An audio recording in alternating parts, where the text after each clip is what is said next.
सब तो पहला गुरु रामदास सराह दे विच गुरु रामदास के लंगर दे विच उन्होंने कब्जा किया। ये लंगर बंद किए, जल बंद करता कि किसी ढंग के नाल इन्हां नूं इत्थों उखेड़ दिता जाए। फिर उन्होंने जिहड़े टीयर गैस सन वो सुट्टने शुरू कर दिते मंजी साहब दीवान हाल। उत्थों जदों टीयर गैस चली फिर बहुते प्रकरमा वालों संगतां चल गई, सिख चले गए, पर अगे खड़े हो गए कि जी पुलिस फोर्स है वो किते अंदर ना आ बड़े, किते बूटा समेत अंदर ना चली जाए। उधरों इन्होंने फौज भी मंगा ली। जो उधर फौज भी आ गई बाहर, लेकिन उदों फिर ज़्यादा संगत भड़क गई, ज़्यादा रौला पै गया, ज़्यादा उत्थे हल्ला गुल्ला मच गया तो फौज जी उन्हें वापस करना ली। सो मेरा कहने तो भाव है कि अंदर दरबार साहब च परिक्रमा च बूट लैके भी गए, डांगा भी चलियाँ, गोलियां भी चलियाँ, और अश्विनी कुमार ने आप जड़ियाँ 7 गोलियां चलाइयाँ वो सीधियाँ अकाल तख्त ते लगियाँ। धुआं अंदर दरबार साहब च गया। मेरे कहने तो भाव है कि उस वेले ये पहला हमला सी आज़ादी के 8 साल बाद। 8 साल तो बाद ही ये जड़ा हमला सी, ये समझो कि ये सानू इनाम मिलया कि जी आज़ादी च असी 80% कुर्बानियाँ सिखा ने कीतियां होण। 20 लाख के करीब असी अपनियां जानां गवाइयां, कतलेआम होया होवे। पाकिस्तान ते भारत बंद दे विच जो पंजाब अद्धा वंडिया गया, 250 गुरुद्वारे की असी कुर्बानी करके आए, कि उत्थे छड्ड के आ गए, असी उत्तों विछड़ गए। सिखां दी अज विछोड़ा पिया होया, उत्थे करोड़ों की जायदादां छड्ड के आ गए। तो जेडे साडियां बहू बेटियां और बहुत बड़े बजुर्ग जेडे सन 20 लाख के करीब उस वेले कतलेआम होया। सो ये सारा कुछ का मुआवजा सानू की मिलिया कि 1947 आज़ादी के होने तो बाद ही पहला जो शब्द सीगा उस वेले नेहरू सरकार का, उन्होंने एक सर्कुलर पास किया कि सिख जड़े जराइम पेशा कौम है।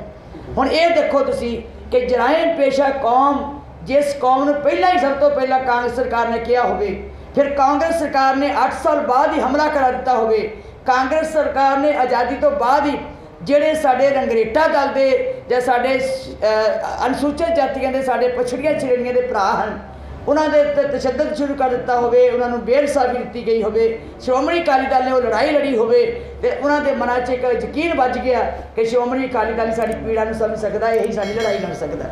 ਸੋ ਇਹ ਸਾਰੀਆਂ ਚੀਜ਼ਾਂ ਜਿਹੜੀਆਂ ਅੱਜ ਸਾਨੂੰ ਫਿਰ ਦੁਹਰਾਉਂਦੀਆਂ ਉਸ ਇਤਿਹਾਸ ਨੂੰ ਕਿ ਫਿਰ 6 ਜੂਨ ਦੇ ਵਾਲੇ ਜਿਹੜਾ 3, 4, 5 ਜੂਨ ਨੂੰ ਹਮਲਾ ਹੋਇਆ, ਉਹਦੇ ਵਿੱਚ ਵੀ ਸ਼੍ਰੀ ਅਕਾਲ ਤਖ਼ਤ ਸਾਹਿਬ ਢਹਿ ਢੇਰੀ ਹੋਇਆ। ਇਹ ਸਾਰੀਆਂ ਇਤਿਹਾਸ ਦੀਆਂ ਗੱਲਾਂ ਜੇ ਦੇਖੀਏ, ਭੀਮ ਸੈਨ ਸੱਚਰ ਕਾਂਗਰਸ ਦਾ ਮੁੱਖ ਮੰਤਰੀ, ਉਹਦੇ ਤਾਕਤ ਨਾਲ ਨਹਿਰੂ ਸਰਕਾਰ, ਕਾਂਗਰਸ ਦੀ ਸਰਕਾਰ ਉਹਦੀ ਤਾਕਤ ਦੇ ਨਾਲ, ਤੇ ਉਸ ਤੋਂ ਬਾਅਦ 84 ਦਾ ਕਤਲੇਆਮ ਵੀ ਹੋਇਆ, ਜੇ 84 ਦੀ ਨਸਲਕੁਸ਼ੀ ਵੀ ਹੋਈ, ਉਹ ਵੀ ਕਾਂਗਰਸ ਦੇ ਸਰਕਾਰਾਂ ਦੇ ਵੇਲੇ। ਅਸੀਂ ਭੁੱਲ ਜਾਂਦੇ ਹਾਂ, ਅਸੀਂ ਸੰਸਥਾਵਾਂ ਨੂੰ ਕਮਜ਼ੋਰ ਨਾ ਕਰੀਏ। ਸ਼੍ਰੀ ਅਕਾਲ ਤਖ਼ਤ ਸਾਹਿਬ ਤਾਂ ਮੇਰੀ ਪੀਰ ਦਾ ਸਥਾਨ ਜਿਹੜਾ ਸੀ ਉਹ ਸਿਰਜਿਆ ਸੀ, ਉਹ ਇਸ ਲਈ ਸਿਰਜਿਆ ਸੀ ਕਿ ਸਿੱਖਾਂ ਦੇ ਕੋਲ ਇੱਕ ਧਾਰਮਿਕ ਜਥੇਬੰਦੀ ਹੋਵੇ, ਇੱਕ ਰਾਜਨੀਤਿਕ ਜਥੇਬੰਦੀ ਹੋਵੇ। ਸਿੱਖ ਦਾ ਰਾਜਨੀਤੀ ਦਾ ਧਰਮ ਦਾ ਸਮੇਲ ਹੈ, ਅਸੀਂ ਵੱਖਰਾ ਨਹੀਂ ਹੋ ਸਕਦੇ। ਕਹਿ ਕਹਿ ਕੇ ਸਾਨੂੰ बिल्कुल कमज़ोर किया गया कि केवल असी खरे लंगर छक के चले जाना, कल बाणी सुन के चले जाना है। बाणी ताकत दिंदी है जुल्म के खिलाफ लड़न वास्ते, बाणी ताकत दिंदी है सानू न्याय लैण वास्ते, बाणी ताकत दिंदी है इंसाफ की आवाज़ बुलंद करने वास्ते। जे असी बाणी सुन के केवल असी गऊ बन के ही लम्बे पै गए, मेरा ख्याल है कि सिख की वो शक्ति नहीं रहेगी।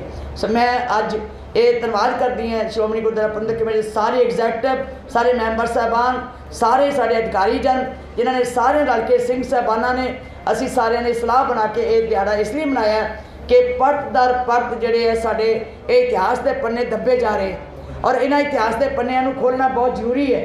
ठीक है, मैं महसूस करती हैं, मैं माफ़ी भी मंगती हैं कि श्रोमणी गुरुद्वारा प्रबंधक कमेटी ने पिछले समय के कल केवल भोग पाए, अखंड पाठ साहब करा के भोग पाए, अरदास की, लेकिन खुले आम इस इतिहास को प्रचारिया नहीं, इत्थे कोई बड़ा समागम नहीं कर सके। इसे करके जोड़े सी मैनूं लगता कि 80% संगतां जिहड़ियां उन्होंने पता ही नहीं इस इतिहास के बारे, तो जिन्होंने पता है उन्होंने रौंगटे खड़े हो जाते हैं।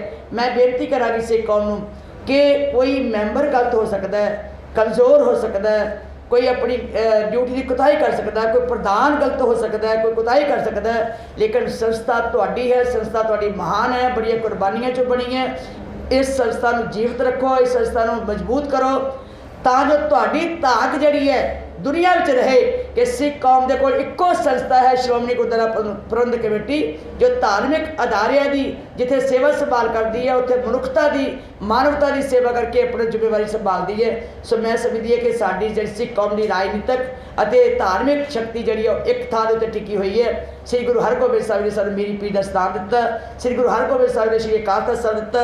इसे करके जिहड़ियां साडीआं कुर्बानियां होईयां देखो तुसीं इहदे विच साडे हैड ग्रंथी साहब उस वेले सब तो पहला जिहड़ा मुगलों के वेले भाई मनी सिंह नूं अरैसट किया गया सी। उस वेले अकाल तख्त का जथेदार भी अरैसट किया गया सी हैड ग्रंथी।